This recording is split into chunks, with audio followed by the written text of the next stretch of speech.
We finally got into the game in the second half. I mean, I told our guys, whatever routine you guys are doing here at home's got to change. I thought we had no emotion in that whole first half. We just kind of playing up and down the floor. We got into it and showed some emotion in the second half, played with some feeling and some desire. And that's, that was the difference. Our guys, I think the last 3.5 or 3 minutes, whatever it is, hold them to the 2 points that Davis gets on the foul at the end.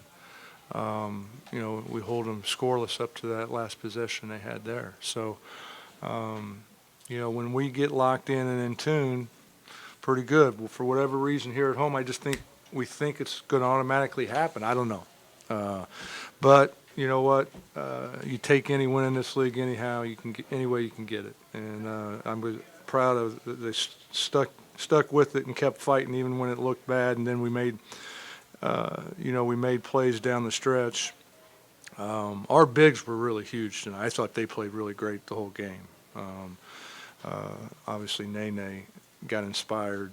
And that's, we kind of feed off that. When John and those guys, play with emotion, that kind of you feed off of it. But our bigs, I thought, were really terrific tonight. And then, John made 2 plays, at the end there that were, you can't teach. He got to the basket for the layup and then played for being down 1 with the time running down under control to make that last play to Nene for the dunk. So, that was good execution down the stretch, and that's something that we've worked on hard this year, is our end of game stuff. And I thought that they really executed down to the T tonight.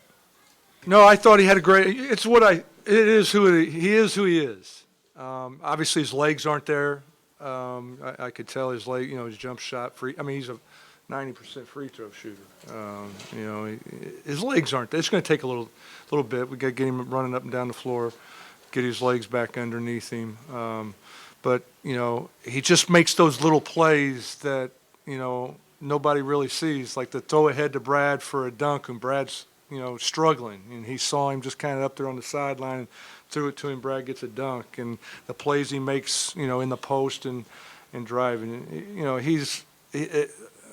He is who I think he is. The Washington Wizards completed a sweep of the New Orleans Pelicans with a 94-93 win. It was the John Wall to Nene for the last-second dunk. With no time to savor the win, the team immediately left to go for a game against Cleveland on Sunday. They are back at the Verizon Center on Tuesday against Orlando. This is Edward Strand for the Roundball Report. Now back to you guys at the studio. Great job, Ed, doing it all. That's one of our loyal photographers doing the whole package as the branded Baylor. Welcome back. I'm in studio with Harold Bell. And Harold, before we get joined by your lovely wife, Hattie Bell, just talk quickly about some historical things. The Wizards, 28-28, and it's interesting, a couple weeks ago, they had Elvin Hayes and some of those guys from the championship game back, and Elvin brought something to the attention. He said, this team reminds me of our team that year. Mm-hmm. We were only 43-38. We got hot at the right time, made a run, and won a championship. Now, the expectations aren't that for this year's team, but it's good to see that they've hit their stride. They're at 500. Do you think the addition of Andre Miller will give them that veteran leadership and stability off the bench to help them try to make a run to see if they can get into the 3rd or 4th seed into the playoffs? Well, and since I've been watching them this year, I'm not quite sure that he's going to make that much a difference. Mm-hmm. I thought maybe they might need another big man, but I think Serpent and Harrington, mm-hmm. I think they could come off that bench and make a difference if he plays them. Yeah, if he plays them, man. Well, but once he's going to have to play him now because Nene got hurt and he's out for 6 weeks. Yeah. So we hear they're getting ready to pick up Drew Gooden. But Harold, and one other thing I want to talk about, we had an outstanding interview with LeBron James. He opened up to Steve Smith of NBA TV, mm-hmm. and you want to talk about, he named his goal is to get on the Mount Rushmore of NBA players, and talk about who your Mount Rushmore would be. Well, as long as we we've been doing this show. When you start talking about Mount Rushmore, you got to start with the #1 guy who changed the game. That's how you tell about the greatness of a athlete and especially NBA ball player. Nobody changed the game like Will Chamberlain. And then the next man is Oscar Robertson, who averaged a triple-double. They're making a big thing about double-double and triple-double. And even Oscar Robertson in an interview with Chris Webber said, Wilt Chamberlain revolutionized the game. He made them change the way they play the game. So it starts all there. And I think Bill Russell got kind of upset at LeBron James for not including him, because he went on to say, well, you know, it's a team game. Then he went on to cite, well, you know, when I was in high school, I won this. When I was in college, I won this. When I was in pro, holy man, it's a team game. So he was really teed off at LeBron for not including him. But Mount Rushmore has to start with Wilt Chamberlain, and of course the next man is Oscar Robertson. Then you can pick whoever you want. You don't add your spin Garnite? Who, Elgin? Oh, of course, Elgin. I'm just saying. That's DC Mount Rushmore. Yeah, that's that DC Mount. But also, Elgin is no doubt about it, one of the greatest. But I'm just saying, man, you got to put Elgin in there somewhere. But I'm saying, if I'm going to start with the two, it's going to be Oscar Robertson and Wilt Chamberlain, because they played the game. They revolutionized where the game was played. What about Michael Jordan, who ushered in the modern era? Yeah, well, there you go, Elgin Bell and Michael Jordan. You want to do 5? That's fine. But those are my first 2. All right, and that's the Mount Rushmore is all about history. And Harold, one of the things our viewers didn't get a chance to see is we had that outstanding Bell multicultural team. Oh, that yes. They're going to play in the championship game, which is awesome. They play against Wilson for the championship game at Coolidge. By the time the show airs, hopefully they will have won that championship. But it's a historical thing, and Harold, you were educating them on some things you were going to educate the audience along with your lovely wife, Hattie Bell, a historian, and talk about, you can introduce your wife and then talk about some interesting Black history things we had to present. Well, joining us this evening on this show is my wife, Hattie Bell. We've been married 45 years. She's from Orangeburg, South Carolina, and taught in the D.C. public school system and in PG County. And there's a little known history fact that's been living right here in PG County for over 40 years, but nobody is aware. And that history fact is when we talk about the civil rights movement, everybody starts with Martin Luther King, Brown versus Board of Education, Rosa Parks, the Montgomery boycott. But that's not where the modern-day civil rights movement started. The modern-day civil rights movement started with a guy by the name of Reverend Joseph Delaney. And he was out of Clarendon, South Carolina in 1949. He had a partner by the name of Harry Briggs. And they say, hey, we are tired of this segregated school system, and we need to do something to make sure our children are getting equal opportunity. So they got a group of parents, and they picket the school system. And of course, the next thing they know, they came up with a case that went to the Supreme Court. A lot of people think that was Brown versus Board of Education that made the Supreme Court. No, it was not. It was Briggs versus Petty that was the first petition to the Supreme Court in 1949. Now, what happened after that, other cases evolved, and it eventually came the Brown versus Board of Education. But Reverend Delaney is the godfather of the modern-day civil rights movement. And what happened when he decided to do all this and was being successful, the Ku Klux Klan got very disturbed, and they burned down his church. And you see a picture with him and his family standing in front of that burned down church. And they end up running him out of town. He had to flee for his life, and he ended up in New York. And you want to walk them through some of the pictures? Yeah, Hattie, go ahead. Why don't you walk them through it, babe? Go ahead. Delaney? Yeah. This is Delaney. Look up the. Can you see that? Yeah, they can see it. This is Reverend Delaney right here. And go down. The next one is where the church is being burnt down. The next one is where they burnt the church down. Mm-hmm.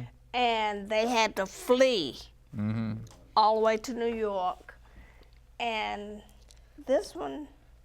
That's the first lady up in New York. He's in New York now. That's the first lady, Eleanor Roosevelt, and Toluta Bankhead. They came out to support Reverend Delaney and try to support him and help him find homes and stuff for his children. Who's that fine young man at the top of the second block, the second row And of that's pictures? my father, Dr. Charles H. Thomas.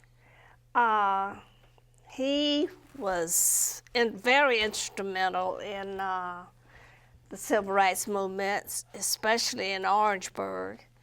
And he was instrumental in teaching the voters' rights, in He teaching was the founder voter of the voter. education. He was the founder of voter registration in the state of South Carolina. Awesome. And he, this picture right here is a picture of the family involved in picketing, which are his brother and sister, Aunt Nancy. Aunt Nancy, Uncle Milburn, and And the picture on the bottom had it. they're from here. Yeah. They went down there. Hattie, we need to let the audience know how the civil rights movement moved from Clarendon to Orangeburg, South Carolina. The Ku Klux Klan thought they had gotten rid of the troublemakers when they got Reverend Delaney out of there.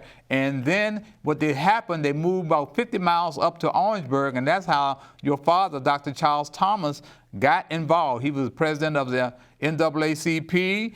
He was a professor at South Carolina State. And that's you guys at the bottom there. That's you. He's coming to get you guys out of jail. Out of jail. Yeah, that's Hattie, Me and Loretta, my brother and my sister. and that's Reggie.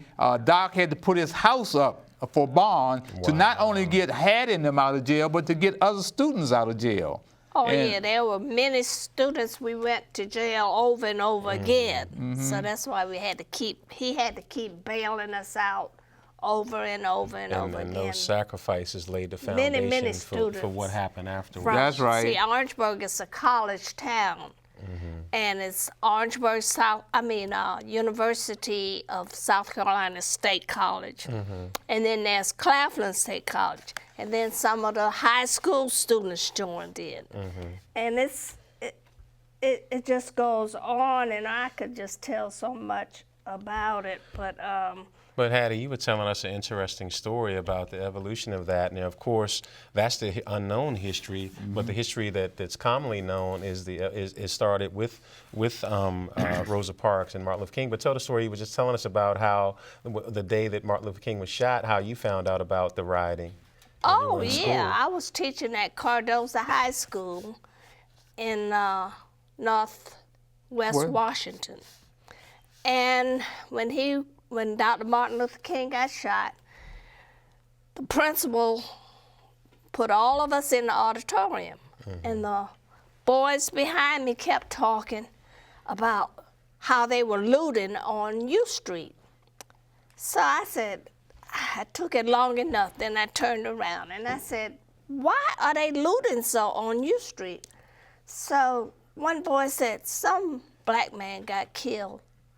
I said, was Martin Luther oh King. my goodness. I started to stand up there and start teaching right there And Harold, in you the got auditorium. a minute left. So tie it all together about how you can see, even we talk to the young Yeah. ladies, they got 4.0, but they weren't aware of this history. Yeah, they weren't aware of this history. But also, we're doing a little tour now. We're going to be on Maggie Linton's show on Sirius XM Radio on Friday morning for 2 hours from 10 until 12 on Channel 110. And we're going to have Al Addles, David Aldridge, Sonny Hill. So All we're the going to keep this legends. going for Black History. That's the last day. All right. All right. Well, Miss Hattie, it's always a pleasure. Oh, I enjoyed it. Behind every great man is validated by you. All right. That's going to do it for this special Black History edition of the Roundball Report.